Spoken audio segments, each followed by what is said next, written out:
Parmi tous les concepts que l'homme a pu créer, Dieu est le plus chargé et le plus mystérieux. Il s'associe au verbe être, porte des multiples conjugaisons qui nous permettent de quitter l'abîme de cette haute méditation pour nous abandonner au courant voluptueux des énigmes. Dieu existe-t-il? Cette question est fondamentale pour l'individu en quête de sa raison d'être et de son identité.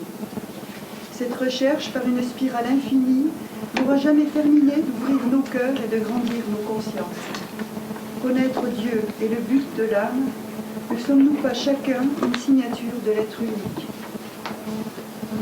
En fonction de leur degré d'évolution, les hommes donnent des définitions différentes de Dieu. Victor Hugo, qui se présente ainsi, « Je suis l'affirmation », nous donne sa conception de l'être suprême. Dieu, c'est l'incompréhensible, incontestable. Ou encore, Dieu, c'est le moi de l'infini. François Brousse est poète, philosophe, métaphysicien, historien et romancier. Grâce à son expérience, son humour et surtout sa force de pensée doublée d'une solide intuition, il a toutes les armes ou toutes les grâces nécessaires pour nous donner le plus de lumière possible sur cette question clé. Il est l'auteur d'une cinquantaine d'ouvrages, dont le dernier, L'astrosophie ou la science divine des étoiles, vient d'être publié par les éditions d'Hervy. Nous remercions la directrice de la collection La Roue Céleste, Viviane Cochepommier, ici présente, de participer si activement à la diffusion de l'œuvre de François. Et puisque la poésie est le langage des dieux, nous commencerons cette soirée par la lecture de 3 poèmes de François Brousse.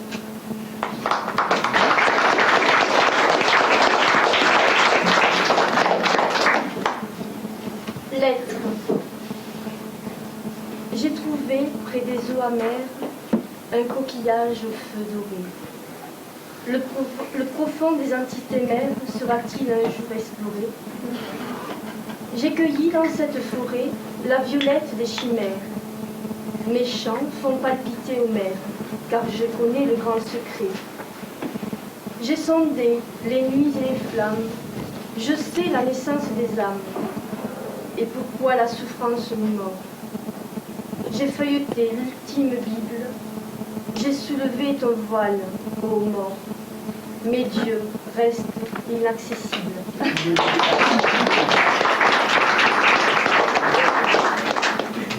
C'est maintenant un triolet inédit, rosée. Ne réveille pas la rosée, elle dort au cœur du lotus. Mon âme est la lune irisée, ne réveille pas la rosée. La mer chante tout apaisée, d'infini ma harpe est grisée. Voici les chevaliers d'Artus, de légendes et d'amour vêtus. Dans ma rêverie embrasée, une lumière s'est posée. Est-ce l'immortelle épousée? Ne réveille pas la rosée, elle dort dans les yeux du lotus.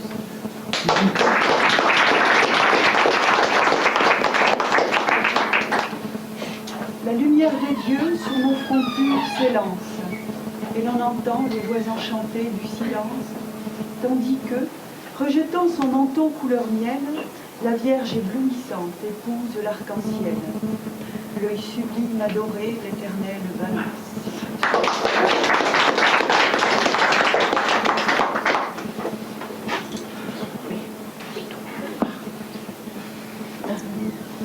Mes chers amis, le sujet que je vais aborder est évidemment un des plus mystérieux et un des plus infinis. C'est Dieu, et l'idée de Dieu. Il faut avouer que depuis le commencement des temps, tous les hommes, si j'ose dire, tous les hommes éclairés, ont cru à une divinité qui serait à la fois la source de l'être et la source de la valeur. On le retrouve, dirais-je, dans l'étymologie même. Suivant une lignée nouvelle, Dieu vient de Deus.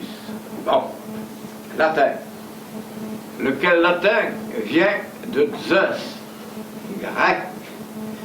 Zeus est le dieu de l'espace étoilé, des millions d'étoiles, le maître de la vie et de la mort. Et au-delà, Zeus, grec, viennent de Zeus, sanskrit. Il veut dire la sublime essence irrévélée. Comme le dit Maurice Maeterlinck, plus on s'enfonce dans les profondeurs de l'histoire et même de la préhistoire, et plus le concept de Dieu est pur, magnifique, divin, si j'ose m'exprimer ainsi. Est-ce qu'il provient d'une révélation primordiale? C'est ce que croyait par exemple Lamennais, qui affirmait que Dieu, si j'ose dire, nous avait donné la révélation de tous les secrets du ciel et de la terre et de l'abîme infini au commencement des temps, et qu'ensuite ces secrets s'étaient conservés à travers toutes les religions, lesquelles s'étaient contentées de prendre une facette du diamant divin et de l'éclairer plus énergiquement que les autres facettes. C'est ainsi que les païens, comme on disait autrefois, eh bien, croyaient exactement en Dieu, mais sous un autre aspect. Ils pensaient qu'il y avait un Dieu infini et inaccessible, et qu'au-dessous, il y avait une multitude de dieux qui étaient les intermédiaires entre les hommes et l'être infini existant par lui-même. C'était au fond, ils avaient exactement la même religion. Et tous les hommes et tous les peuples avaient exactement la même religion. C'est la religion universelle, qui est fondée sur l'idée d'un Dieu éternel, infini et parfait, et sur l'idée d'une multitude d'intermédiaires entre ce Dieu et l'homme. Ces intermédiaires peuvent être des prophètes, peuvent être des anges, peuvent être les esprits des morts. Mais c'est exactement la même religion. Tout ce que l'on peut dire, c'est que cette religion, malheureusement, ne s'est pas toujours maintenue d'une pureté parfaite. Elle a sauvagement appelé à elle une multitude de superstitions. C'est à ce moment-là que j'oserais vous parler d'un penseur admirable, un penseur musulman, qui a sévi essentiellement au XIIe siècle et en Espagne, et qui par miracle ne s'est pas fait 3 fois assassiner.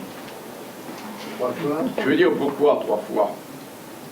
Il a écrit un livre inquiétant, appelé le livre des 3 imposteurs.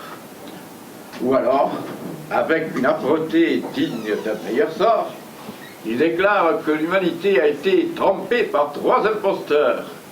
Le premier, c'est Moïse, le deuxième, c'est Jésus, et le troisième, c'est Mahomet. Ah, il expliquait, si l'on peut dire, je crois, d'une manière extrêmement schématique, en quoi ces 3 êtres étaient 3 imposteurs. Moïse a osé déclarer que Dieu avait choisi une race, la race élue. C'était la race des Juifs, et qui était en quelque sorte unique, qui était en communication directe, si j'ose m'exprimer ainsi, avec la divinité.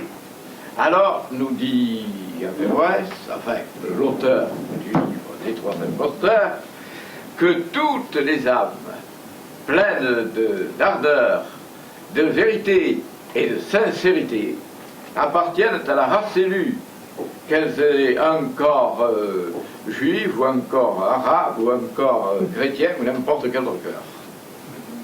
Un corps noir, un corps blanc, un corps jaune, ils appartiennent tous à la même race, la race des enfants de Dieu qui recherchent la vérité d'un cœur pur et d'une âme entière. Le deuxième imposteur est Jésus. Toujours d'après le livre des 3 imposteurs, il est terriblement dangereux. Il a prétendu qu'il était le seul Fils de Dieu. Il était le Fils unique de Dieu. Et de cette manière-là, il rejetait, en dehors de la vérité divine, tous les autres prophètes. Il n'y avait qu'un seul prophète, Fils unique de Dieu, et c'était Jésus. Or, on peut dire qu'aux yeux méthodes de la philosophie, c'est tout de même invraisemblable. Il y a eu des centaines de prophètes avant Jésus, il y a eu des centaines de prophètes après Jésus, et il n'est certainement ni le plus grand, ni le plus profond. Il a donc une espèce, comment dirais-je, d'égoïsme dangereux, on pourrait presque appeler cela de la monomanie, en prétendant qu'il était le Fils unique de Dieu. C'est la première critique. Et à Averroès aussi, semble-t-il, de faire appel à la parole des Védas. Il y a autant d'avatars, les avatars sont aussi nombreux que les flots de la mer. La deuxième, et puis il a également créé l'idée de l'enfer éternel. Je ne dis pas que tout ceci soit vrai, hein, parce qu'on peut parfaitement critiquer. On peut critiquer la critique. Eh bien, il aurait créé l'idée de l'enfer éternel, et par conséquent, des milliards et des milliards d'êtres seront jetés dans les abîmes des douleurs infinies pendant l'éternité, ce qui nous paraît normalement excessif.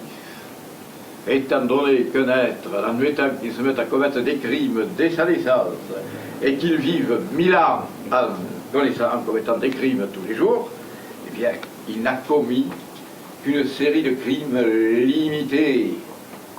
Il n'a jamais commis une série infinie de crimes, et par conséquent, le châtiment de la justice céleste ne peut que lui donner une série de, dirais-je, de punitions, mais qui ne peut pas excéder les fautes qu'il a faites. À chaque punition correspond une faute. Comme il y a un nombre limité de fautes, il y a un nombre limité de punitions.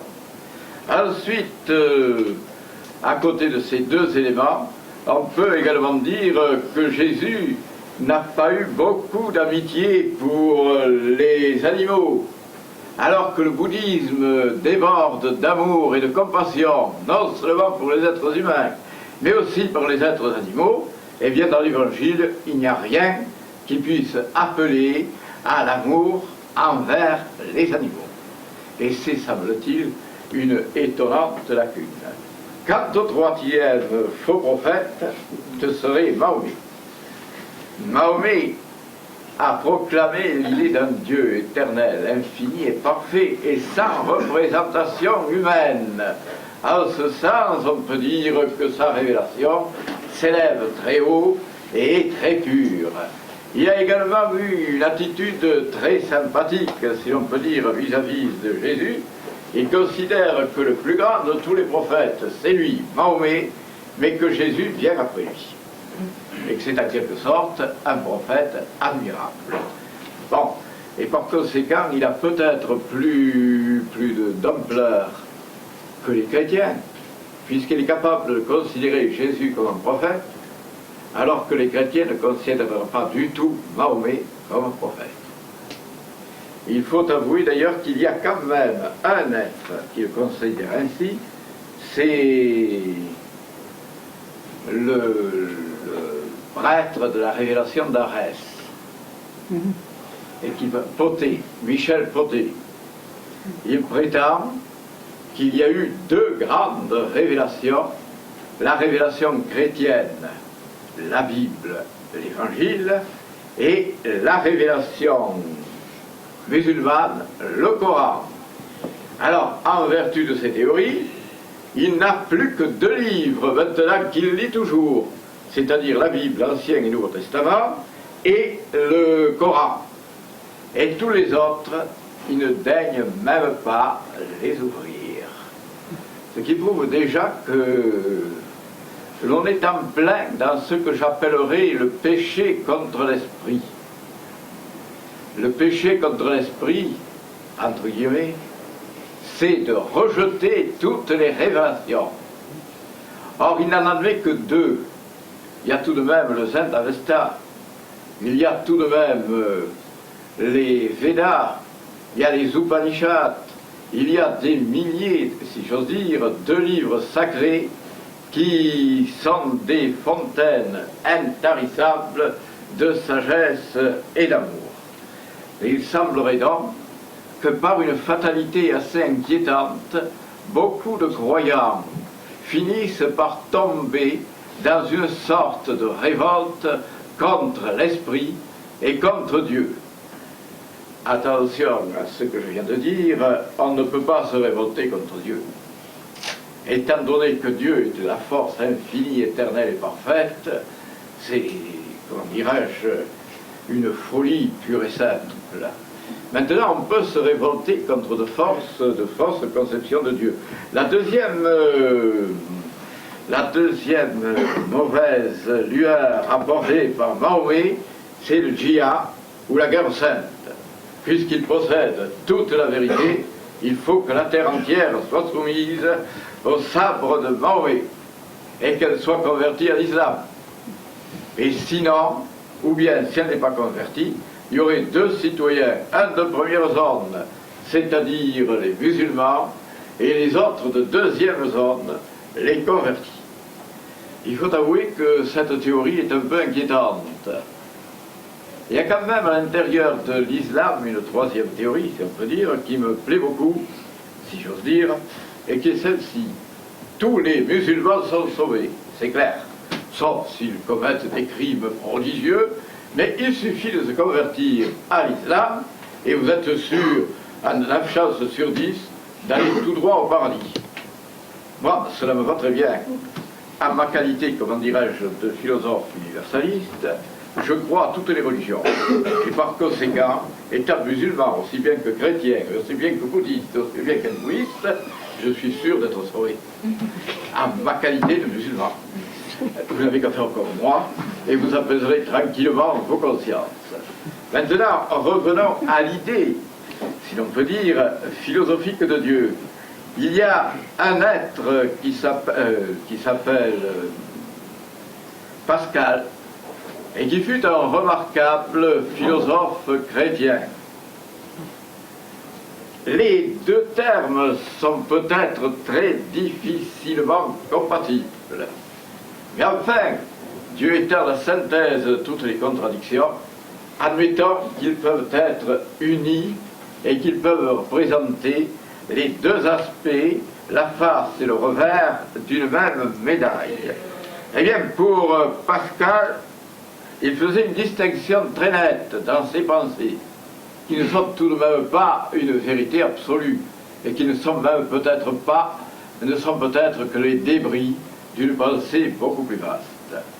Eh bien, il disait néanmoins, il y a deux espèces de Dieu, le Dieu d'Abraham, d'Isaac et de Jacob, et le Dieu des philosophes. Et naturellement, il ne cachait pas sa préférence pour le Dieu d'Abraham, d'Isaac et de Jacob. Quant à moi, j'ai la faiblesse de croire que ces trois sympathiques personnages ne m'attirent en aucune manière. L'histoire d'Abraham, telle qu'elle est dans la Bible, est plutôt louche. Un petit détail, par exemple, le pharaon croit que Sarah, la femme d'Abraham, est sa sœur. Abraham le lui fait croire. Et alors, que fait le pharaon? Il comble de cadeaux la femme d'Abraham, qu'il prend en harem royal, et Abraham profite des cadeaux offerts à sa femme. C'est une attitude un peu humaine, peut-être trop humaine. Alors le résultat, c'est que Dieu s'irrite. Dans la Bible, il s'irrite pour peu de choses. Il est toujours en colère. On ne sait par quel bout le prendre.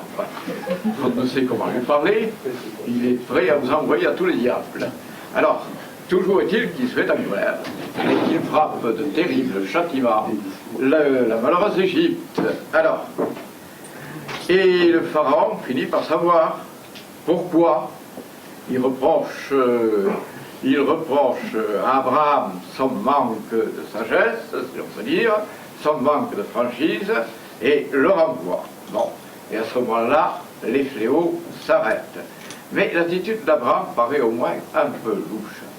Et après, à un autre moment, Dieu lui dit, prends ton fils Isaac et tu vas le tuer, l'immoler. Oh. Abraham dit, très bien, Seigneur, il amène son fils et il lève le couteau sur Isaac pour le sacrifier. À ce moment-là, la main de l'ange arrête la main d'Abraham et Isaac n'est pas tué. À sa place, Abraham trouve un bélier, les cornes emmêlées dans un buisson, et il immole le bélier à la place d'Isaac. Tout ça, c'est fort joli. Et j'ajouterai que c'est une légende, mettons, amusante. Mais si Abraham réellement a été assez, comment dirais-je, perverti pour obéir aux ordres de Dieu, je ne le félicite en aucune manière. Cela prouve qu'il avait en lui le sens moral complètement anéanti au profit d'une obéissance affreuse à un être absolument incompréhensible. Enfin, tout est bien qui finit bien, et nous pensons qu'en réalité, c'est l'image, je veux dire en passant, l'image d'un grand et d'un énorme tournant de l'humanité, lorsque les hommes ont cessé d'immoler des hommes, parce que l'immolation des hommes était un des sacrifices les plus antiques, et ont remplacé la mort des hommes par celle des animaux. On retrouve la même chose dans la légende grecque, où Iphigénie doit être immolée sur l'ordre de Zeus, et au dernier moment, elle est enlevée dans le ciel, et à sa place tombe une gazelle que l'on immole.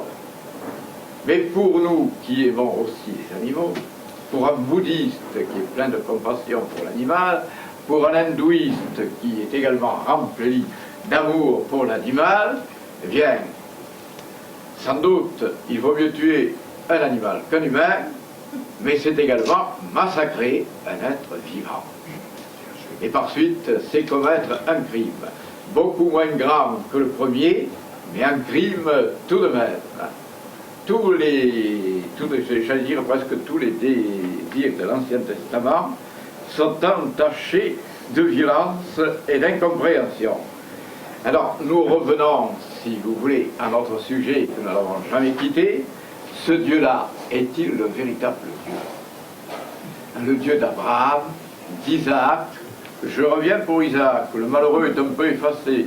Il n'a fait qu'une seule chose intéressante, ce qui d'ailleurs nous plonge dans des abîmes de perplexité, c'est qu'il a eu deux épouses, Lia et Rachel. Et comme elles étaient très généreuses, elles lui ont donné en prime leurs deux servantes. Ce qui fait qu'il avait quatre épouses, et la Bible n'a pas l'air d'un être tout à fait choqué, pas du tout. Il a l'air de trouver la chose tout à fait normale.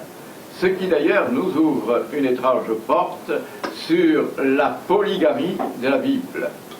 Le maître le plus parfait de la polygamie biblique, c'est, comme vous le savez, le fameux Salomon, roi des génies.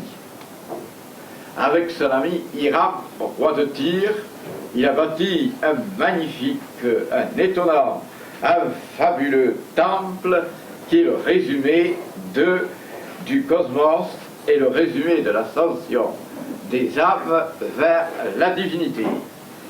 Or, Salomon avait 1000 épouses. Et attention, il y avait 700 épouses de premier rang et 300 épouses du second. Et comme de toute manière, ces épouses étaient des épouses légitimes, la Bible admet donc qu'on peut avoir 1000 épouses. Je pense que c'est pour cela que Salomon a été baptisé le roi sage par excellence. Car pour avoir 1000 épouses, il faut être d'une sagesse absolument fabuleuse. J'ajoute qu'on ne signale pas trop, on ne signale presque pas, on ne signale pas en réalité, de crimes à l'intérieur du harem de Salomon. Alors, il semblerait peut-être aussi que sur notre plan, ces 1000 épouses soient peut-être tout simplement 1000 religions, 1000 idées, 1000 facultés divines, 1000 manières de considérer l'infini. Évidemment, si nous parlons ainsi, nous donnons à la Bible un sens métaphorique qu'elle n'a peut-être pas. J'espère qu'elle l'a. Que sans quoi ce serait absolument abominable. Car de tous les livres sacrés, la Bible et le Coran ruissellent de sang. Chez les hindous, non. Ou alors, s'il y a des massacres, on a l'impression qu'ils n'y croient pas beaucoup. Par exemple, à un moment donné, Rama massacre des milliers d'adversaires. Bon, ça, ils sont tous tués par son glaive éblouissant. Admirable! Mais après, qu'est-ce qu'il en fait? Il les ressuscite et il les envoie tous au ciel. Ça vaut la peine d'être tué. Tandis que dans la Bible, non seulement ils sont tués, mais ils risquent d'aller à l'enfer, ou d'être anéantis. Alors, il y avait, je reviens à ce que je disais, je n'ai jamais quitté le sujet, il y avait 3 espèces de sectes également, à l'époque où vivait Jésus. Il y en avait même 4. On pourrait même dire qu'il y en avait 5. Mais enfin, les 3 principales sont les pharisiens, les sadducéens et les mandéens. Et vous allez voir comment en réalité tout ceci se raccroche aux théories qui sont venues par la suite. Les pharisiens croyaient, semble-t-il, à l'éternité des peines infernales pour les méchants. Ils sont condamnés très sévèrement par Jésus, ce qui laisse croire que Jésus ne croyait pas aux peines infernales. C'est ce que je pense, étant donné que je le considère comme un très grand prophète inspiré par la divinité. Il y avait aussi les Sadducéens. Les Sadducéens, c'était très simple. Il n'y a pas d'âme immortelle. L'homme n'a qu'une seule vie. Il naît et il meurt et il rentre immédiatement dans le néant. Dieu est tout-puissant et par conséquent, tous ceux qui sont heureux sur la terre sont aimés de Dieu et tous ceux qui sont malheureux sur la terre sont haïs de Dieu. Cette conception rappelle un peu, et même beaucoup, la conception des témoins de Jéhovah qui n'admettent pas l'immortalité de l'âme et qui par conséquent croient qu'après la mort, à la suite d'une série de métaphores et d'aventures extrêmement longues, eh bien, tous les méchants seront anéantis, purement et simplement. Et enfin, il y avait la 4e secte, et puis la 5e. La 4e qui était celle des Zélotes. Eux étaient une doctrine purement politique. Ils prétendaient que Dieu avait donné l'empire du monde à la nation juive. Par conséquent, il fallait se soulever contre les Romains qui occupaient le pays juif, les chasser, détruire leur empire et installer sur toute la terre l'empire d'Israël. C'était plus politique, semble-t-il, que religieux. Il faut quand même avouer qu'il y a eu toute une série de révoltes qui étaient fondées en réalité sur les croyances zélotes. Ces révoltes, il y en a eu jusqu'à la dernière, celle de 70, où le peuple élu s'est soulevé contre la domination romaine. Il a été détruit, le temple de Jérusalem a été livré aux flammes et les derniers défenseurs à Masada ont été détruits irrémédiablement. Il semble d'ailleurs que ce soit, en passant, une très dangereuse théorie. Et cette dangereuse théorie est en train d'ailleurs de se répandre chez le peuple français qui d'ailleurs, heureusement, me paraît beaucoup plus intelligent que le peuple juif de l'an 70.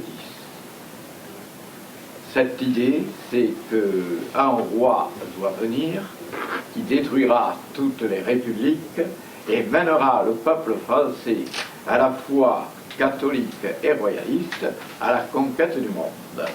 Heureusement qu'il n'y a que quelques fous délirants par-ci par-là qui admettent une pareille théorie. Ils ne sont pas dangereux, à cause peut-être de l'esprit critique du peuple français, à cause qu'il y a eu tout de même de grands siècles de civilisation. Il y a eu le XVIe siècle avec Rabelais et Montaigne. Il y a eu le XVIIe avec Descartes et Malebranche. Il y a eu le XVIIIe avec Voltaire, Rousseau et Montesquieu. Il y a eu le XIXe avec Hugo, Michelet, Georges Sand et une quantité d'esprits de premier ordre. Il semble donc que nous pouvons être tranquilles dans ce domaine. Il y a cependant, pour revenir à notre sujet, trois grandes manières par conséquent de considérer l'avenir du monde sous l'œil de Dieu. Ou bien les âmes sont anéanties, ou bien les âmes rôtissent, les méchants, rôtissent éternellement dans les marmites infernales, ou bien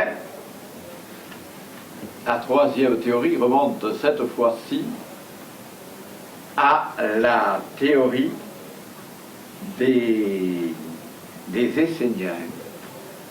C'était la troisième, si vous voulez, ou des Mandéens. La troisième théorie admise par les Juifs.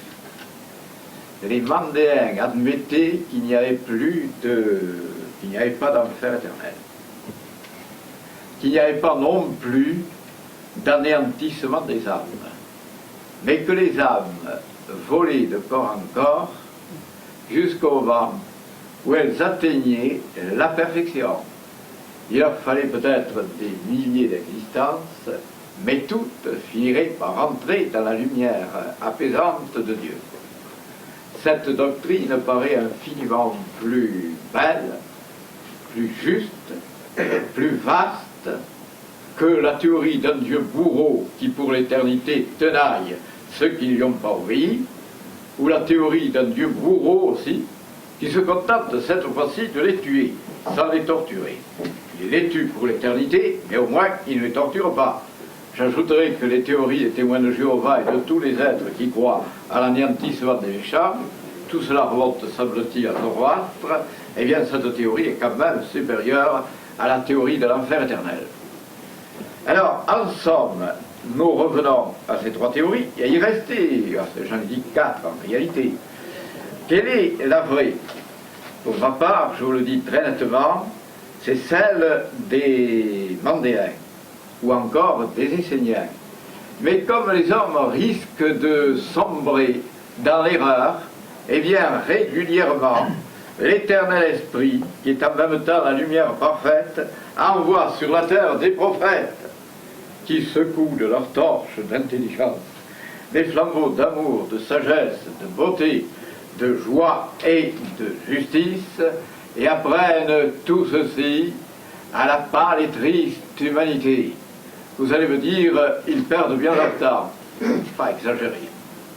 Sans doute, on ne peut pas dire que depuis, mettons, 3000 ans, 2000 ans, la Terre ait fait beaucoup de progrès. On voit à droite et à gauche des otages, on voit des gens torturés, des gens assassinés. Tout ceci au nom, soit surtout au nom d'Allah, semble-t-il, et encore pas uniquement. Alors la conclusion, c'est qu'on est encore très loin, infiniment loin du moment où l'humanité, enfin réveillée, rentrera dans la gloire de l'éternel amour. J'ai parlé, il ne faudrait pas vous méprendre sur ma pensée. Je pense que toutes les religions sont toujours plus ou moins un pas en avant sur la religion précédente. Eh bien, par exemple, je pense que, au moins en apparence, tout au moins, la religion égyptienne est nettement au-dessus des religions purement primitives, comme le totémisme. Qu'au-delà de la religion égyptienne, il y a le sombre temple hébreu, qui est supérieur à la Syringe. Au-delà et au-dessus du temple hébreu, il y a la mosquée, avec son minaret bleu et son dôme dans la tiède atmosphère. Et au-dessus, je le crois, au-dessus précisément de la mosquée, il y a l'église. Mais l'église elle-même doit être dépassée pour aboutir à une religion infiniment plus pure, une religion fondée sur la réincarnation et sur l'amour universel. Cette religion s'installera, j'en ai l'intime conviction, elle s'installera à travers une grande partie de la Terre. Elle s'installera vers les environs de l'an 2000. Nous en sommes très près. Et pourquoi? Parce qu'il y a, comme je vous l'ai dit, une véritable succession de prophètes. Et les prophètes sont toujours des êtres admirables. Ils viennent environ, si l'on veut, tous les 1000 ans. Par exemple, 1000 ans avant Jésus, il y avait Zoroastre. Puis ensuite, il y a eu Jésus. 1000 ans après Jésus, s'est levée une nouvelle religion, qui était la religion de l'esprit, et qui a failli conquérir toute l'Europe. En tout cas, elle s'est solidement installée sur tout le midi de la France et tout le nord de l'Italie, et également en Bulgarie. C'était la religion albigeoise. Elle a été exterminée avec une férocité inouïe par l'Inquisition. Et la religion qui est venue après n'était certainement pas meilleure que la religion albigeoise. Ce fut le protestantisme. Mais il y avait déjà quelque chose de nouveau dans le protestantisme, c'était l'esprit critique. Boileau, qui écrit de fort mauvais vers, en a écrit un de très beau, en disant « Tout protestant est pape, une Bible à la main ». Ce qui veut dire qu'en recherchant la vérité à travers la Bible interprétée par l'esprit humain, eh bien, elle était près de la liberté humaine et de la liberté divine et de la vérité infinie. Effectivement, au-delà, c'est la nouvelle religion qui s'installera. Et il faudra compter 1000 ans de plus.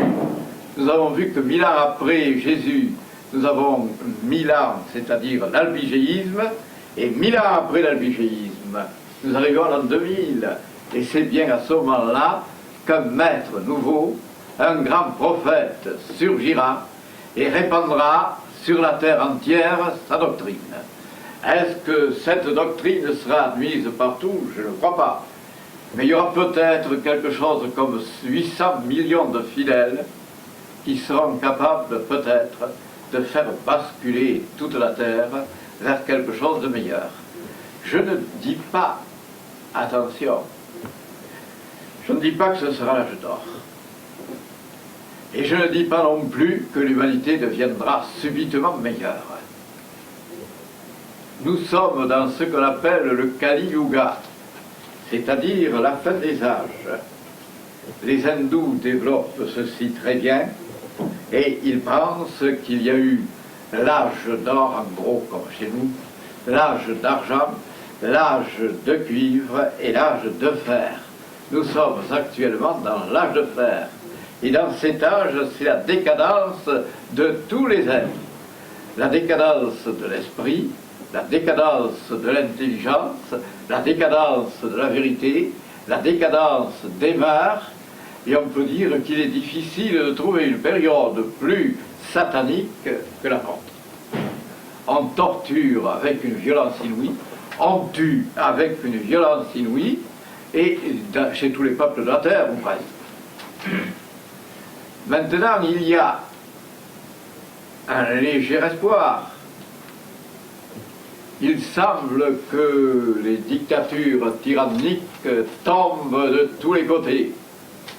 Et si je peux me citer moi-même, je dirais que j'avais annoncé la chute des doctrines soviétiques en même temps que la chute des dictatures. Et précisément, cela devait commencer vers l'âge 88. Je suppose que cela va se continuer. Et j'espère que nous respirerons enfin dans un monde libéré des tyrans et des dictateurs. De toute manière, la religion nouvelle que je vous annonce ne résoudra pas tous les problèmes. Elle va en résoudre une certaine quantité. Il y aura aussi, semblera-t-il, plus de justice à travers le monde. Actuellement, il y a les peuples riches et de l'autre côté, les peuples pauvres. Il y aura un mélange et en fin de compte, il n'y aura ni les uns ni les autres. Il est très difficile de savoir exactement quelle sera sa doctrine politique. Je suis en train de vous l'esquisser, plus ou moins. Et je pense qu'elle aboutira à une nouvelle fraternisation entre tous les hommes. Il y a également quelque chose de nouveau qui doit surgir dans la nouvelle religion. Et c'est la prééminence de la femme. C'est exactement la seule chose de bien, si j'ose dire, qui va rester dans le monde actuel. Parce que le monde actuel est peut-être le pire de tous. Heureusement que la femme apparaît de plus en plus et qu'elle va sans doute apaiser et transformer les délires des hommes. Il est à peu près dit dans les prédictions du Padre Pio et d'autres que des femmes arriveront à résoudre les problèmes que les hommes n'arrivent pas à résoudre eux-mêmes. Je crois qu'il y a aussi, je m'excuse, qu'il y a aussi une exagération. Parce que je prends des femmes au pouvoir, Margaret Thatcher par exemple, ce n'est pas l'image d'une douceur parfaite. Et même Indira Gandhi n'était pas non plus l'image d'une parfaite compassion. Mais il est possible qu'elle finisse par introduire plus de douceur, plus d'intelligence et plus d'intuition.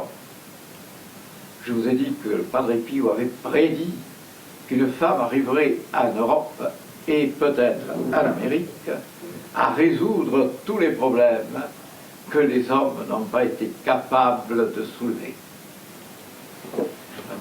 Ils sont retombés avec bruit sur la tête infortunée des peuples. Alors, il y a également quelque chose de nouveau. Je m'excuse encore de cette nouvelle digression. C'est toujours dans le même sens. C'est une nouvelle conception de la femme. Prenons les plus évolués des peuples au point de vue métaphysique, le peuple tibétain et le peuple hindou. Eh bien, tous les deux sont d'accord pour affirmer qu'il est impossible que la femme puisse atteindre l'illumination. Chez les hindous, ils déclarent que la femme doit renaître sous une forme d'homme et qu'à ce moment-là, elle pourra atteindre l'illumination. Les Tibétains ont exactement la même théorie. Et si vous vous rappelez le fameux livre d'Alexandra Davinil et de son protégé, eh bien, le lama au sein sagesse, à la fin de l'évolution, Dolma, qui est pourtant une femme transcendante, ne peut pas atteindre l'illumination. Il faut qu'elle renaisse sous une forme humaine, je veux dire masculine, et à ce moment-là, elle sera sauvée.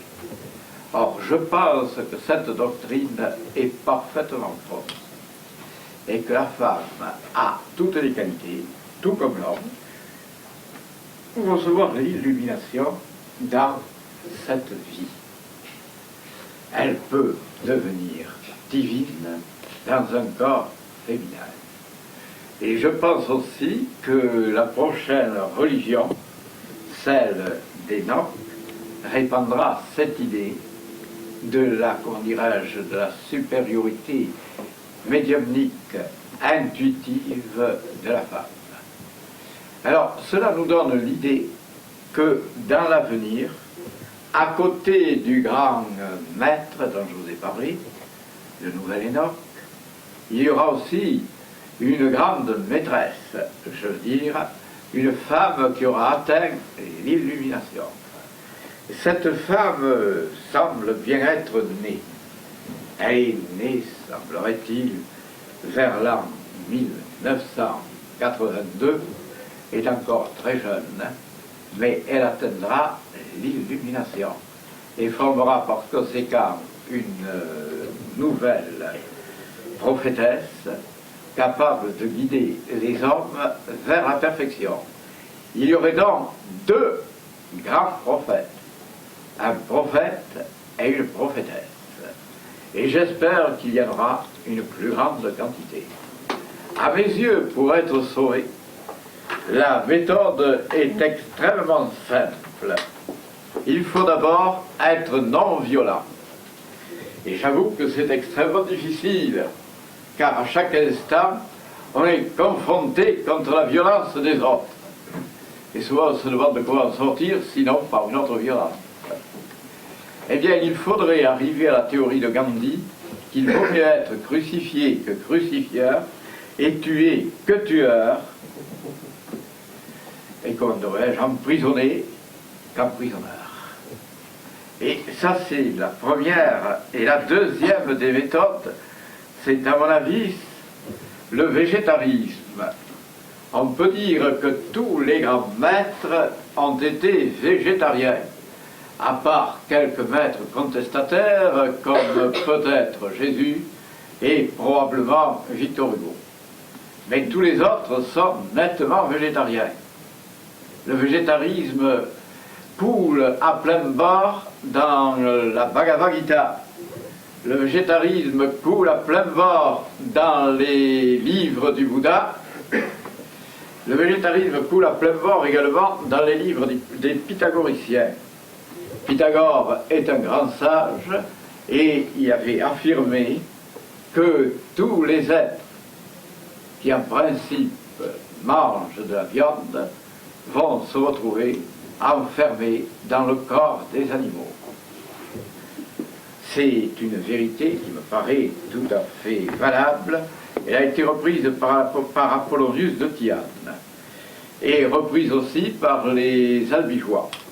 Alors la deuxième, et c'est normal, si vous mangez des animaux, cela prouve sans aucun doute que vous les aimez physiquement, mais pas du tout moralement, car enfin, pour les manger, on a été obligé de les tuer. Et ce qui est un crime contre la vie universelle, on n'a le droit de tuer personne, sauf si on est attaqué injustement. Il y a peut-être le droit de défense. Et si vous êtes attaqué injustement par des animaux, ou même par des hommes, c'est le droit de légitime défense, vous avez peut-être le droit de vous défendre. Pas pour Gandhi, ni pour Tolstoï, ni peut-être pour Jésus. Mais rappelez-vous la parole qu'il avait dite, si quelqu'un vous frappe la joue droite, tendez la joue gauche. Si quelqu'un vous humilie dans la journée, pardonnez-lui 7 fois, et non pas 7 fois, mais 77 fois 7 fois. J'en profite pour ouvrir une ouverture nouvelle, ce qui prouve très probablement que Jésus était un grand maître et qu'il connaissait le mystère des 777 mondes parallèles qui a été révélé par FB et partiellement par Elena Petrovna Blavatsky.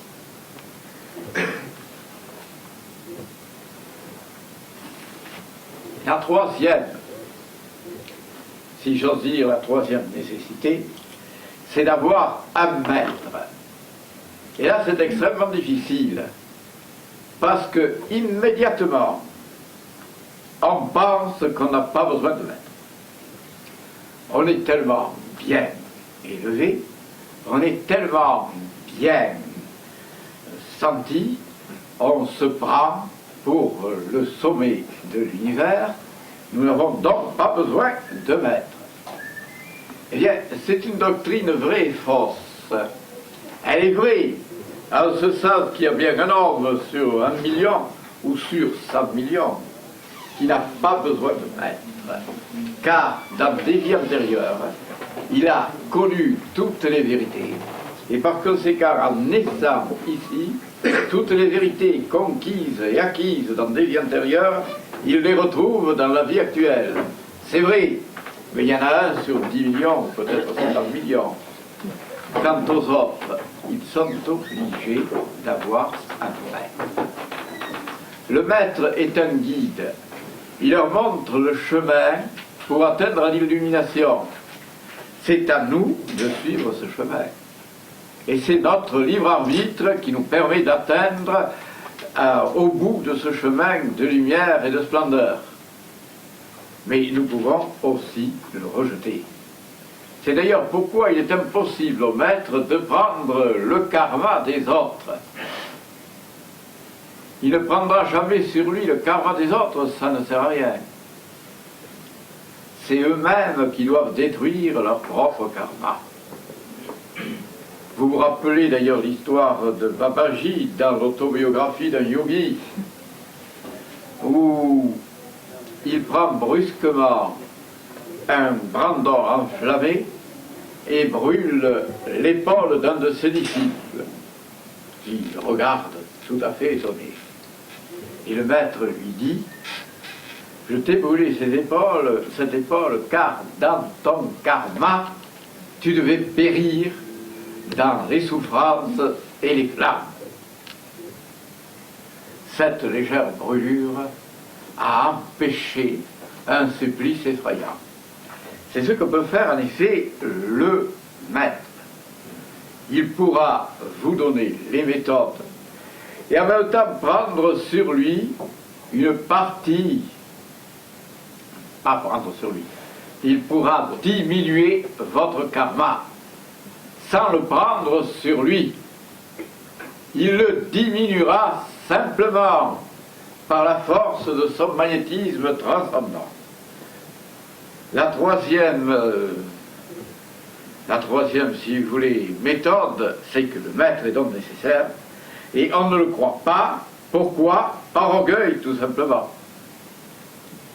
La plupart du temps, on ne veut pas d'un maître par orgueil, car on se croit tellement supérieur qu'on n'a plus besoin d'un être qui vous soit supérieur. Or, le maître n'est pas supérieur, il est un éveilleur d'âme. Il sait qu'il est Dieu, mais il sait que vous êtes Dieu aussi. La seule différence entre lui et vous, c'est que lui le sait, et que vous ne le savez pas. Vous deviez prendre conscience de votre divinité, mais c'est très difficile, c'est très lent, c'est très dur.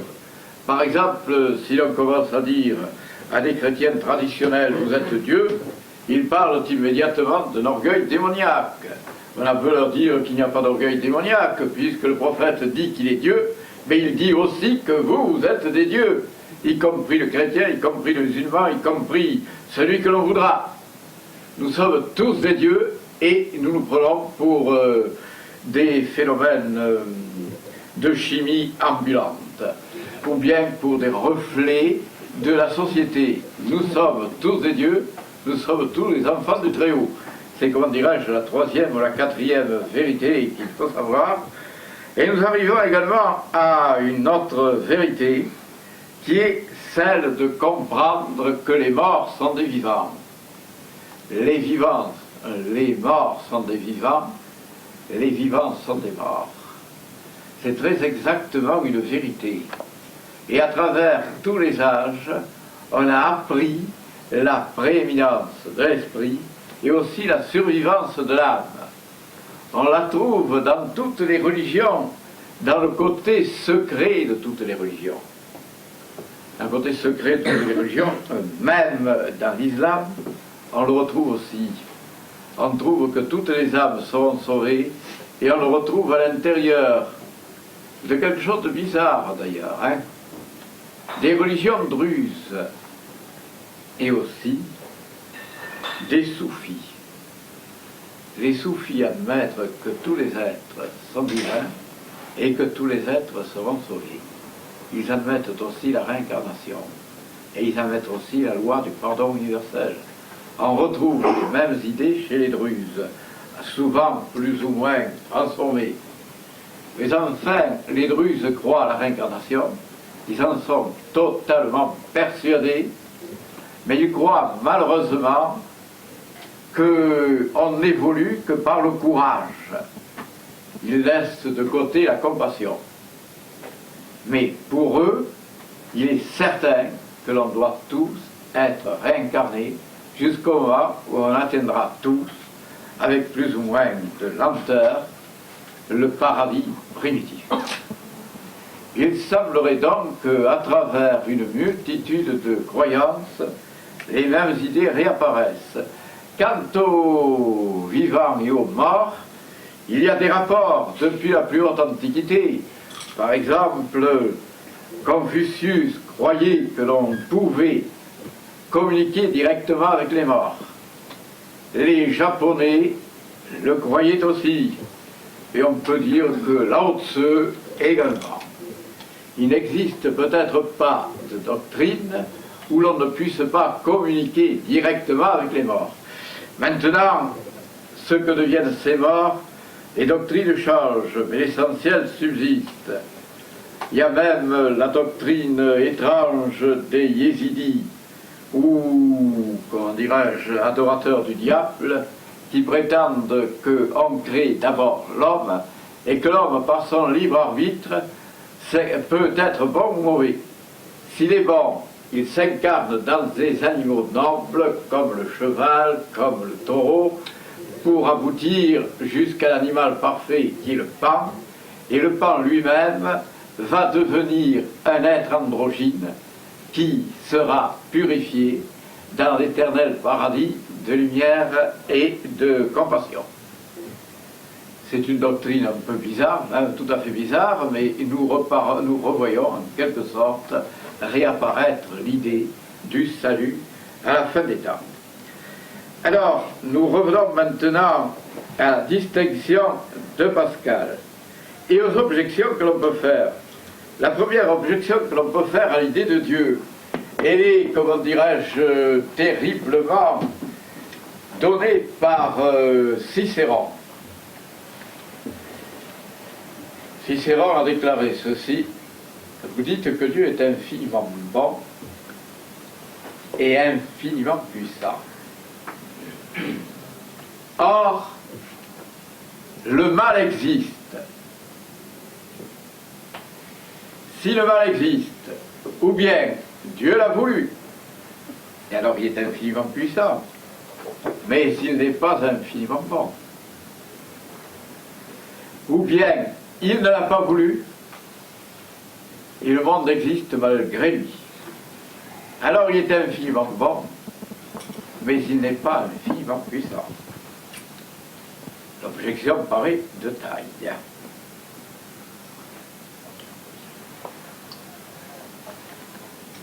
Mais, à mon avis, elle est très fragmentaire. Car si le mal existe, il s'agit de savoir si à la fin des temps il existera. Il existe actuellement sous forme de douleur, sous forme de dégradation morale, sous forme de maladie. Est-ce que tout cela existera toujours? Si nous aboutissons à la conception optimiste, par exemple des théosophes et des grands maîtres du passé, le mal disparaîtra. À la fin des temps, tous les êtres seront sauvés et tous entreront dans la lumière éternelle de Dieu. Et par suite, il n'y aura plus de mal. On peut même dire que le mal actuel, après tout, nous ne savons pas s'il n'est pas un moment de notre étape pour nous permettre d'aller plus loin par une connaissance plus approfondie de l'univers. Supposons qu'à la fin des temps, il y ait une multitude d'êtres anéantis totalement et définitivement. Alors le mal triomphe. Et dans ce cas, Dieu n'existe pas. Si, au contraire, beaucoup d'êtres sont envoyés dans l'enfer éternel, c'est encore le mal qui triomphe et toujours la non-existence de Dieu. Il y a des paroles dans l'Évangile qui sont inquiétantes. Il y a beaucoup d'appelés et peu d'élus, ce qui veut dire que l'empire de Lucifer est beaucoup plus vaste que l'empire de Dieu. Eh bien, si cette théorie est vraie, je ne la crois pas, c'est impossible, ça voudrait dire que le mal triomphe éternellement. Et par suite, qu'il sera toujours opposé à l'éternel Dieu. Car j'ajouterais même que dans cette théorie, comme il y a beaucoup plus de damnés que d'élus, le grand triomphateur, c'est Satan. Ce n'est pas Dieu.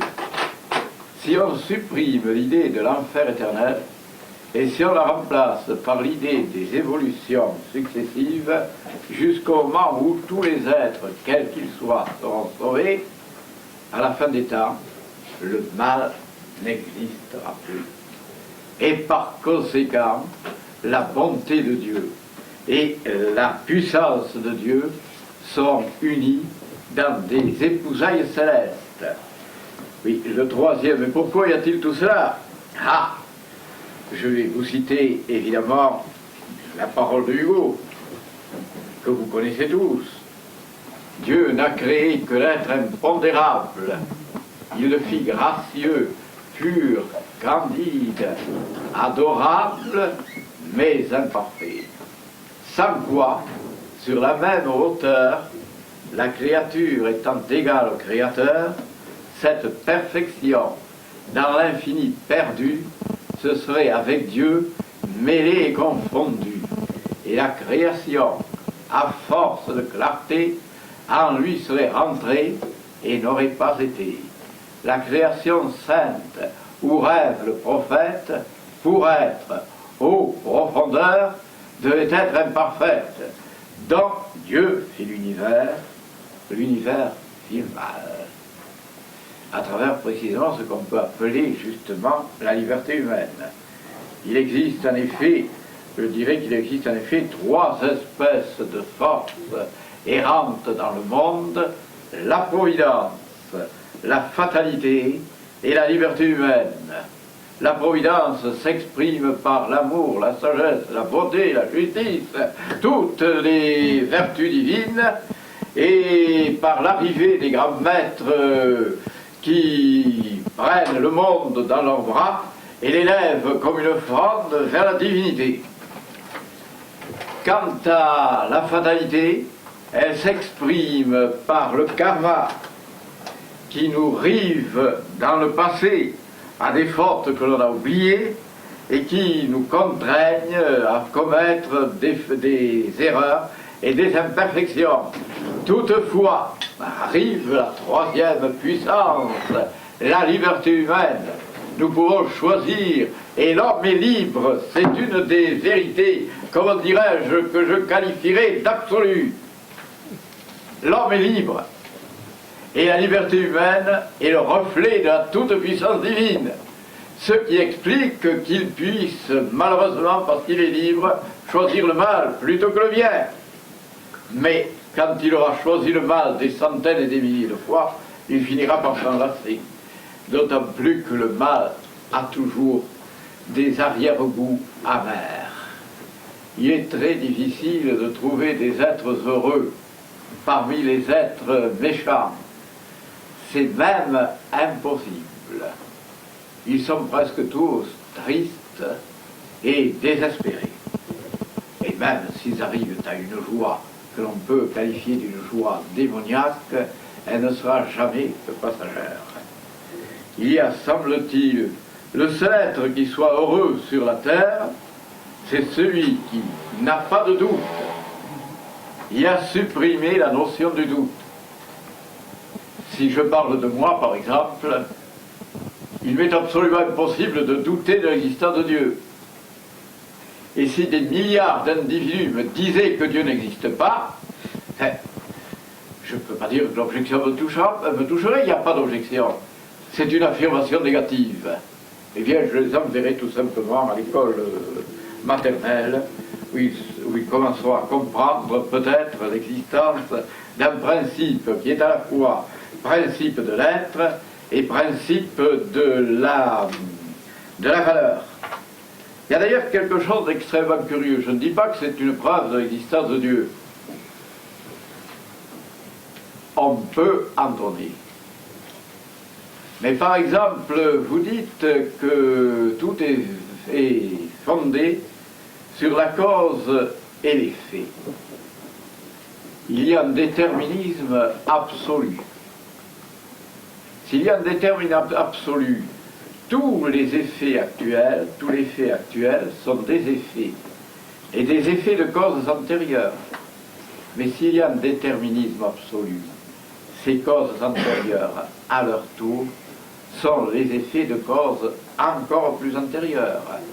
Et ainsi de suite à l'infini. Mais à ce moment-là, c'est la négation même de toute causalité. Parce qu'il n'y a plus qu'une fuite infinie de causes qui ne se rencontrent jamais, avec une série d'effets qui eux aussi n'ont aucune cause réelle. À moins d'admettre que cette fuite effarante d'effets sans cause et de cause sans effet se casse le nez contre une statue géante que j'appellerai la cause sans cause de toutes les causes et que nous appellerons tranquillement Dieu. Maintenant, il est peut-être une autre manière de concevoir l'existence de Dieu. Je vais essayer de vous la démontrer par une autre façon. Oh, elle est encore plus rapide. La première manière, c'est simple. Ou bien le monde a commencé, ou il n'a pas commencé. Je suppose que vous êtes d'accord là-dessus. Si le monde a commencé, avant de commencer, il n'existait pas. Nous sommes d'accord. Et comme il n'existait pas, il n'a pas pu se créer. Et il n'a pas pu sortir du néant. Car le néant, par définition même, c'est rien. Et le néant ne peut pas créer l'être. Affirmer que l'être est sorti du néant, c'est une colossale superstition, par lesquelles tous les miracles, toutes les religions, même les plus primitives, paraissent être des actes de raison et d'intelligence. Car enfin, si je dis, je m'excuse, qu'une puce a engendré un éléphant, je vous trouvez ça idiot, incompréhensible, absurde, et c'est vrai, mais c'est beaucoup moins absurde que de dire que le néant a créé l'être. Car enfin, la puce est un être vivant, et l'éléphant aussi. Il n'y a pas de nature absolument différente entre les deux. Tandis que la nature est absolument différente entre l'être et le néant.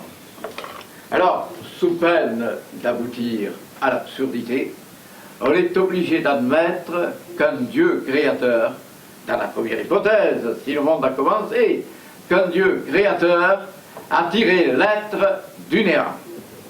Et voilà immédiatement la théorie du Dieu créateur qui se trouve dans la Bible, qui se trouve dans le Coran, qui se trouve dans peut-être le Saint-Avesta aussi, eh bien, est parfaitement définie. Admettez maintenant le contraire, c'est que le monde soit éternel. Eh bien, Le monde est éternel. Il n'a donc pas besoin d'un Dieu pour le tirer du néant, puisqu'il a toujours existé. Mais s'il est éternel, j'espère que vous me suivez, c'est qu'il contient en lui la plénitude de toutes les forces. S'il lui manque une seule force, il n'a plus la possibilité, la puissance d'être éternel. Autrement dit, pour être éternel, il faut être infini. Alors voilà un monde qui est à la fois éternel et infini. Mais s'il est infini, il contient l'intelligence. Car s'il ne contenait pas l'intelligence et ne contenait pas la conscience, il ne serait pas infini. Comme dit Hugo, Dieu est le moi de l'infini. Et si l'infini n'était pas conscient, s'il n'avait pas un moi, il ne serait pas infini et n'existerait pas en tant que tel. Pour que l'infini existe, il faut qu'il soit conscient. Mais alors nous avons un monde qui est à la fois éternel, infini, intelligent et conscient. Si vous voulez appeler le monde, vous êtes libre. Mais moi je l'appelle Dieu. Et dans un cas comme dans l'autre, que le monde ait commencé ou qu'il soit éternel, nous aboutissons à l'existence d'un Dieu. C'est, je crois, un rayonnement terriblement logique, et je ne pense pas qu'on puisse le démolir. Enfin, si vous trouvez le moyen de le démolir, nous en reparlerons avec plaisir. Il y a une autre preuve de l'existence de Dieu, mais cette fois-ci, elle est due à Descartes. Elle est moins, comment dirais-je, elle emporte moins la conviction. Descartes était parti de cette idée que je développe en tant que lui, si j'ose dire, c'est qu'il existe en nous l'idée de l'infini et l'idée de la perfection et l'idée de l'éternité. Or, ces trois idées ne peuvent pas nous être données par la sensation. Prenons l'idée d'infini. La sensation est extrêmement limitée. Elle est limitée à une multitude de sensations, sans doute, mais toujours limitée. J'arrive devant l'océan. Vous pouvez toujours dire que la succession des vagues est une succession infinie. Ce n'est pas vrai. Cette succession commence au moment où vous êtes devant l'océan et elle finit au moment où vous n'y êtes plus. Je veux dire que vous ne pouvez pas avoir la sensation infinie. Et si vous regardez, d'ailleurs, même aux yeux de la science banale, nous savons que les océans ne sont pas éternels, ni infinis. Ils ne sont pas infinis puisque de toute manière, la Terre et l'air se partagent le cosmos, et il n'y a pas que l'océan, il n'y a pas que les eaux. Et de l'autre côté, nous avons l'idée, quand nous regardons le ciel, que ce ciel est infini, mais c'est parfaitement faux. Quand vous regardez le ciel, vous regardez une courbe limitée.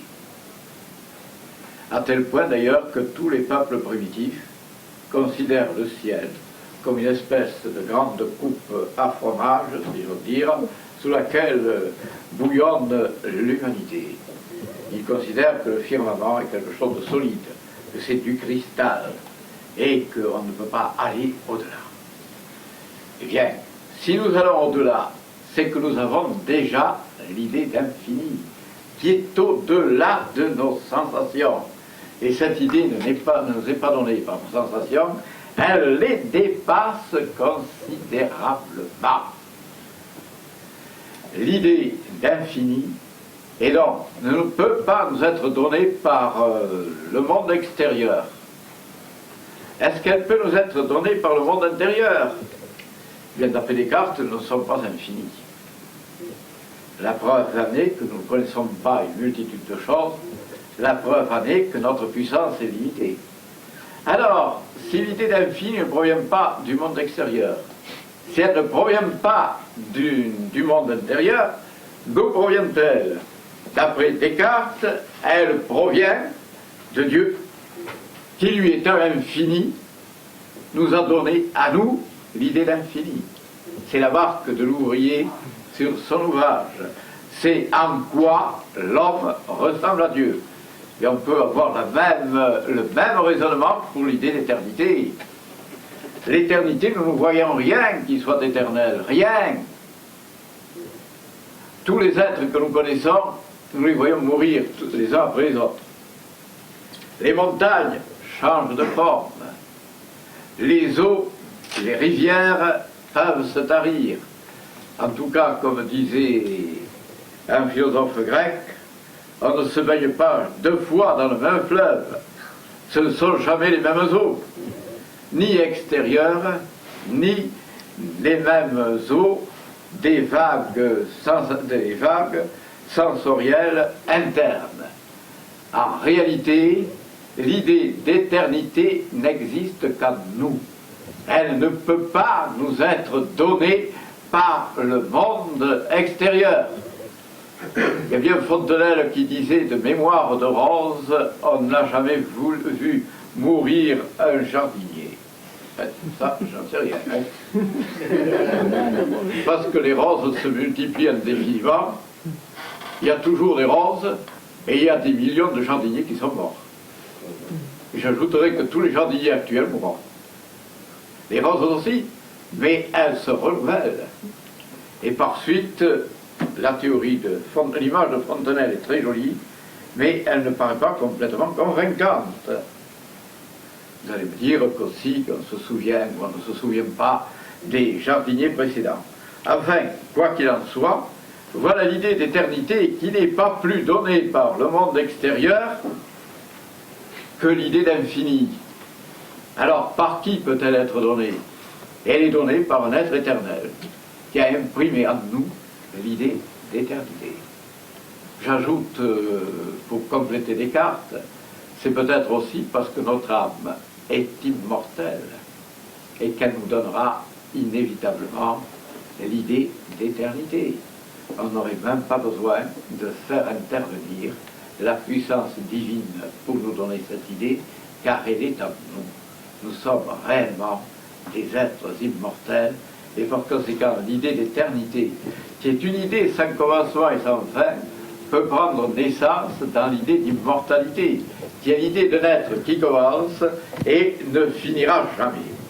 Remarquez, on pourrait épiloguer là-dessus et déclarer que chaque être est une pensée de Dieu, est une pensée incarnée de la divinité, et que par conséquent, en tant que pensée archétypale de Dieu, nous sommes non pas immortels, mais éternels.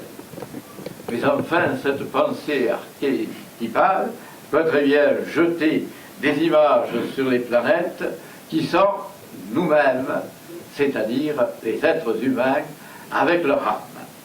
Alors, voilà en quelque sorte l'idée d'infini, l'idée d'éternité, l'idée de perfection. D'où diable pourrait-elle être tirée? Car enfin, on ne trouve rien de parfait sur la terre. Hein. Personne n'est parfait. Il y a toujours des imperfections. Et même, dirais-je, même dans le monde, il y a la loi de ce que j'appellerais la loi d'exception. Rien n'est totalement parfait, car à chaque instant, il y a des désordres dans la création, si j'ose dire. Mettons que les lois de Newton ne sont pas parfaites. La preuve, c'est qu'elles n'expliquent pas, par exemple, les mouvements de Mercure. On peut dire qu'il n'y a aucune loi parfaite. C'est encore inquiétant. Et aucune créature parfaite. J'avais une admiration profonde pour certains êtres.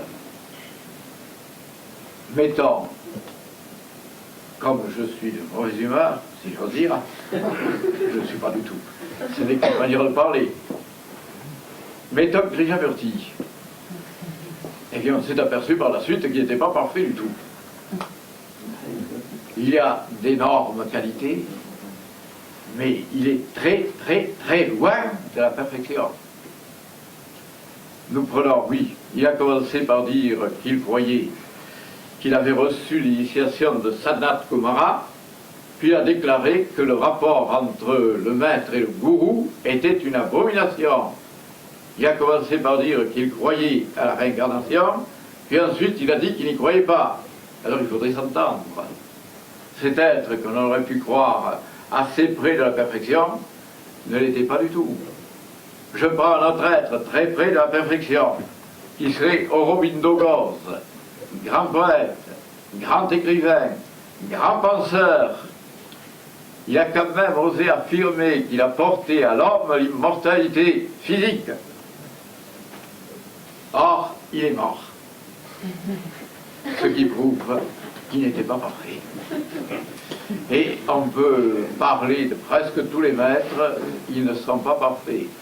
Même Gandhi, qui est un être d'une pureté extraordinaire, eh bien, je n'ai rien à dire, parce que lorsqu'il a dit une chose, il l'a faite. Mais il affirme, par exemple, que l'homme doit s'approcher de la femme que dans un but déterminé, un but de procréation. Mais c'est une doctrine à faire dresser les cheveux sur la tête. Nous sommes 5 milliards d'êtres humains. Et si nous suivions le conseil de Gandhi, nous serions au moins 12 milliards. Nous ne pourrions plus vivre. C'est, voilà encore une imperfection chez lui. Et chaque fois, même Hugo, bon, je le dis avec précaution, Hugo est l'avatar des avatars et le prophète par excellence, c'est le plus grand, je crois, de tous les poètes. Présent, passé et à venir. Il y a quand même des choses inquiétantes. Il mangeait de la viande.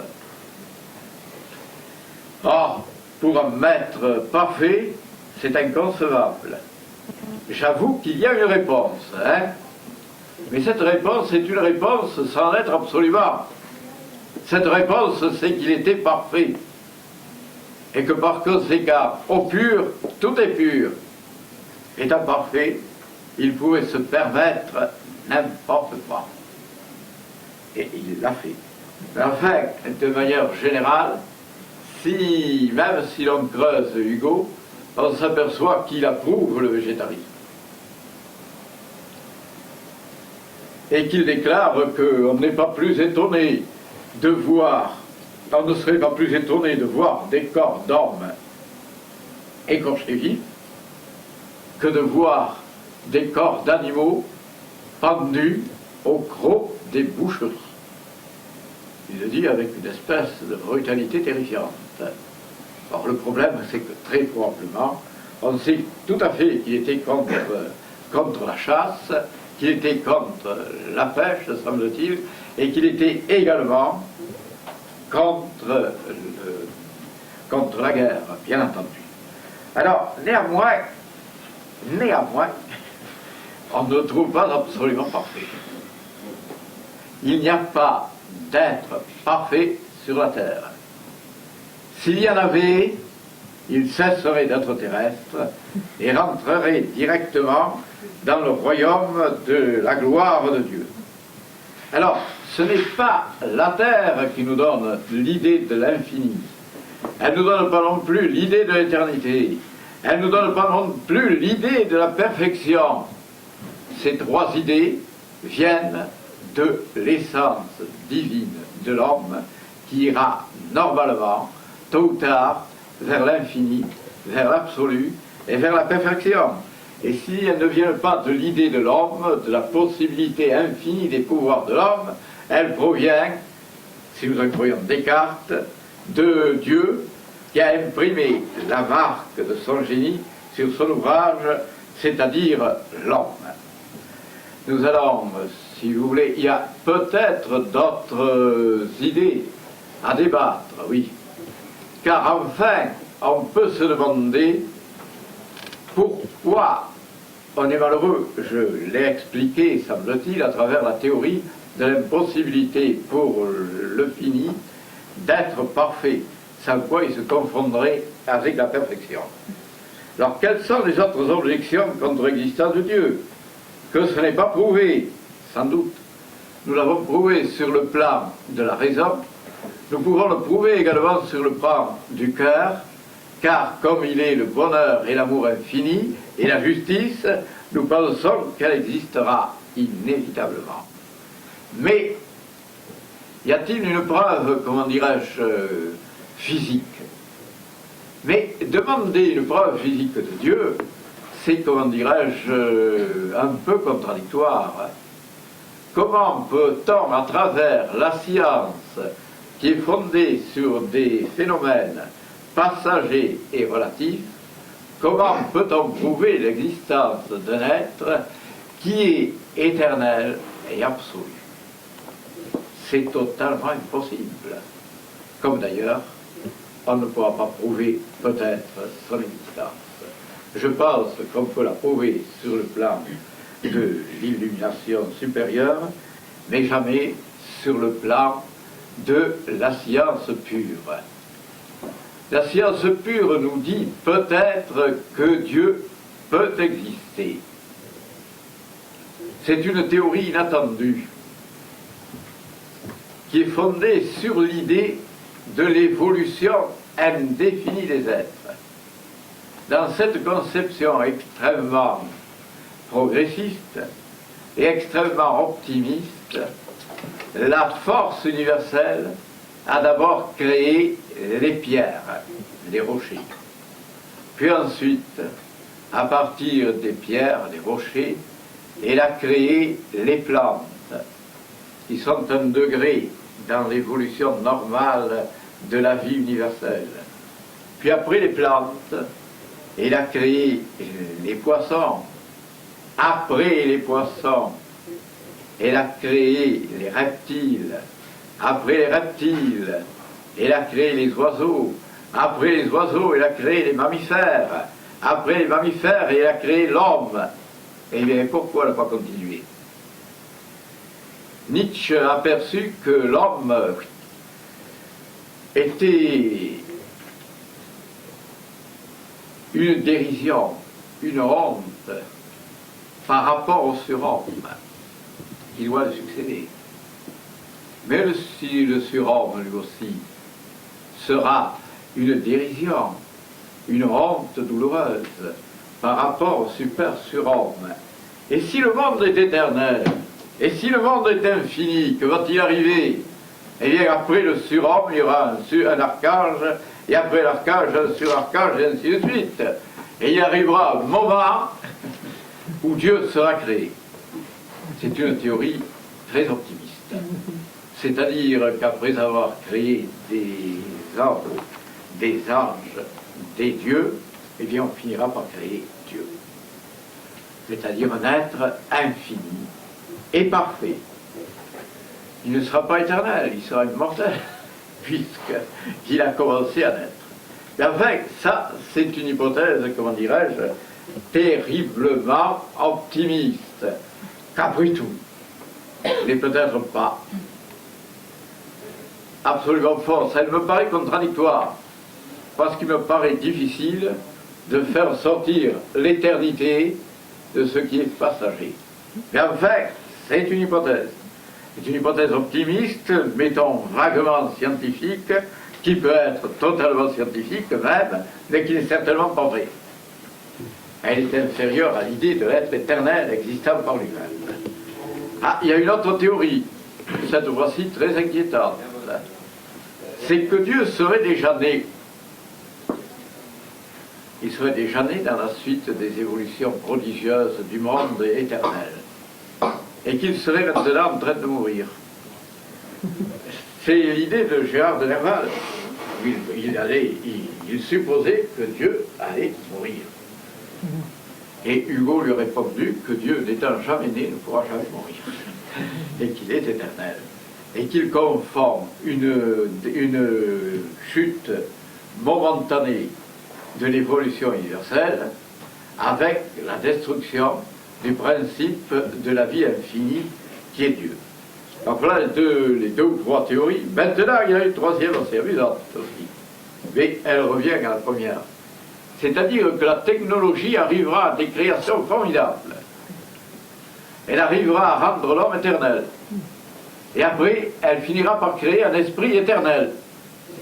Un esprit, en tout cas, indestructible.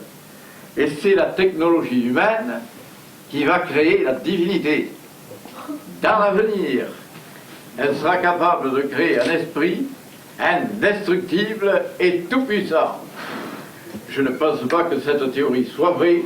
Elle est quand même terriblement optimiste et je pense qu'elle est inexacte. Mais enfin, si elle était vraie, c'est douteux.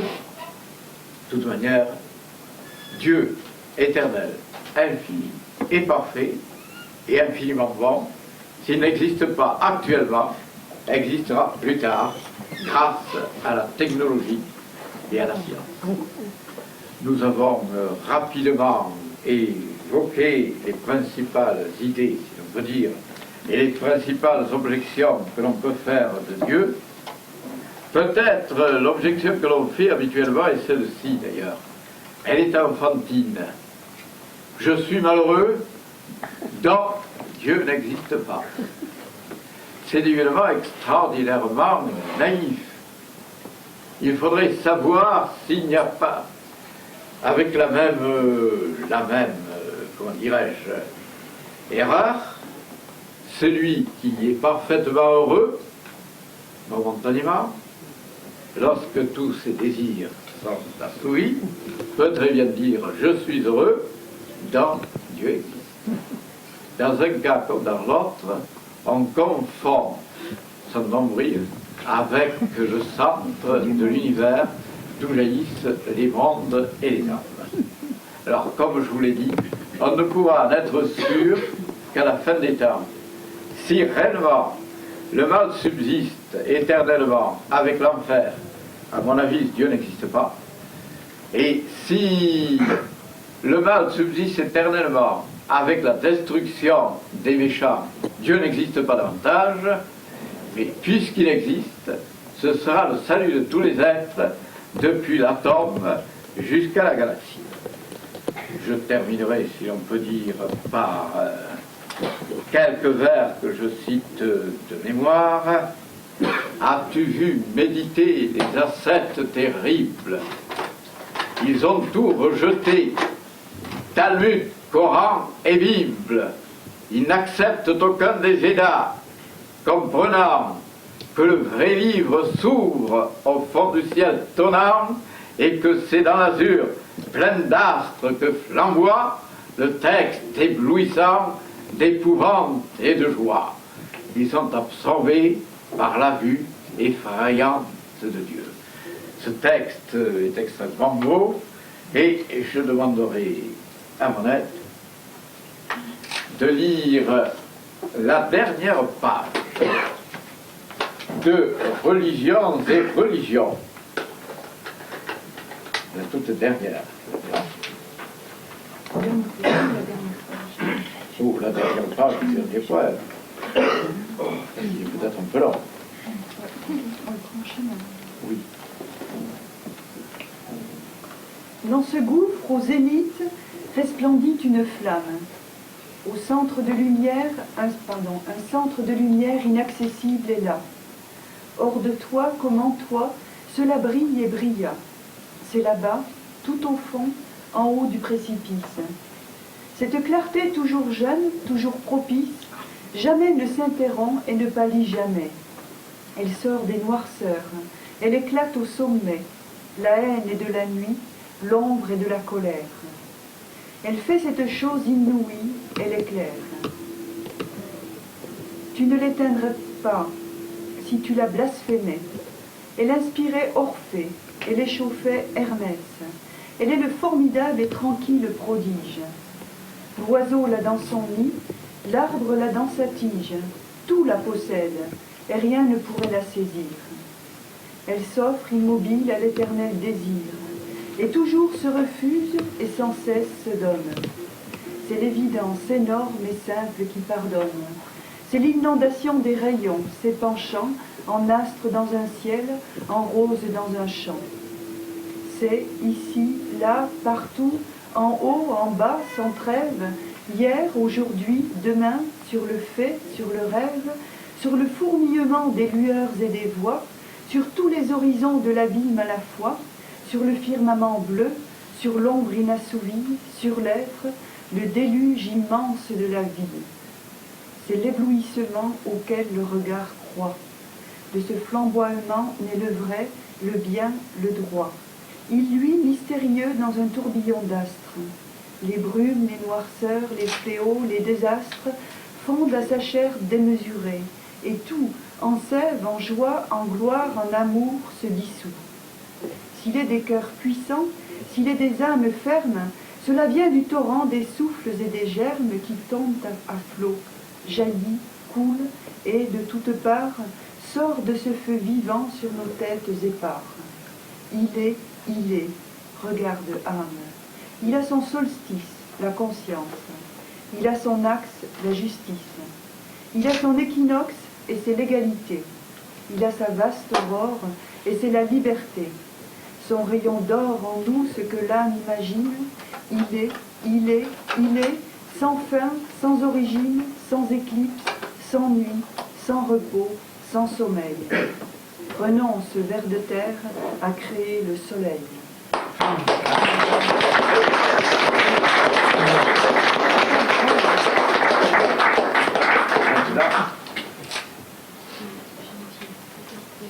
Oui.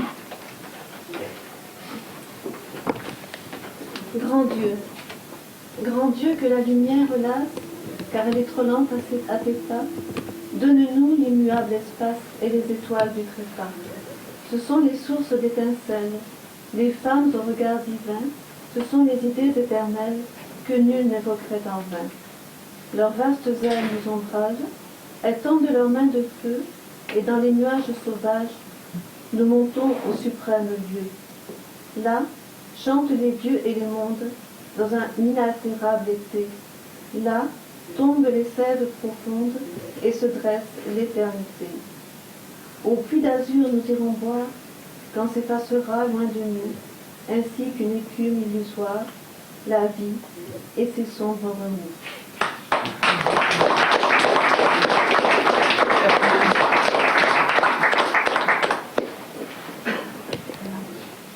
Œil de Dieu.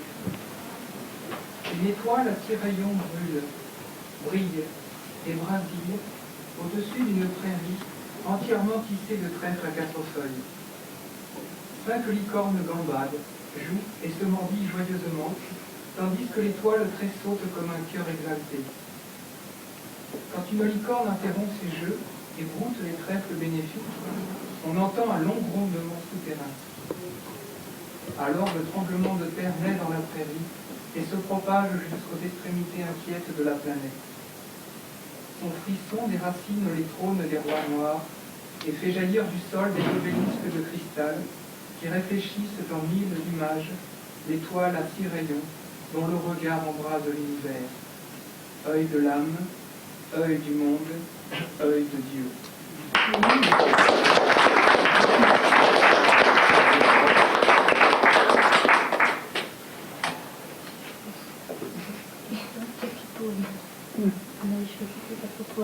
Maintenant, si quelqu'un a des questions à poser, peut-être. Oui. Non, Après. Bon, alors.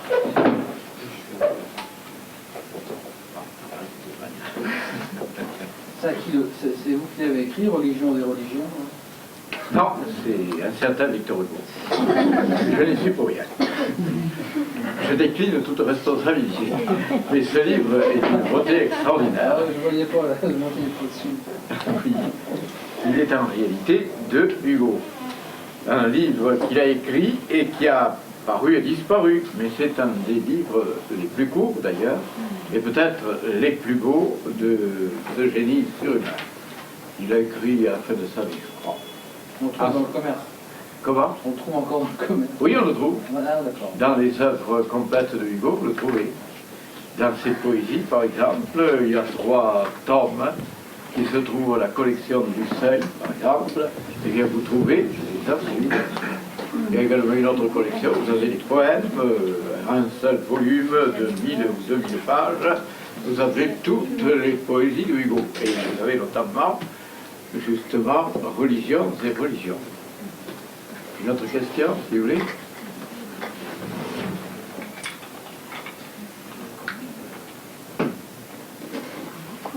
Je vous signale cependant que j'ai écrit justement à propos des cycles au cours duquel reviennent les mêmes événements ou des événements similaires, toute une série d'ouvrages où je prétends effectivement que les cycles sont donnés par la puissance des nombres et qu'ils arrivent en quelque sorte à décrypter l'avenir. Et à travers tout cela, on peut, me semble-t-il, prévoir l'avenir. C'est ainsi que j'avais prévu, à travers des cycles, la chute du général de Gaulle pour 1969, alors que personne ne l'avait prévu. Et que j'avais prévu également ce qui est en train, semble-t-il, de se réaliser, une renaissance de la puissance arabe, que j'avais prévu nettement avant les événements, et également, dirons-nous, la naissance d'une série de monstres qui actuellement semble bien être le résultat des travaux de deux savants français, un homme et une femme, qui pataugent avec imprudence, me semble-t-il, dans les lois fondamentales de la génétique. Ceci dit, je vous remercie.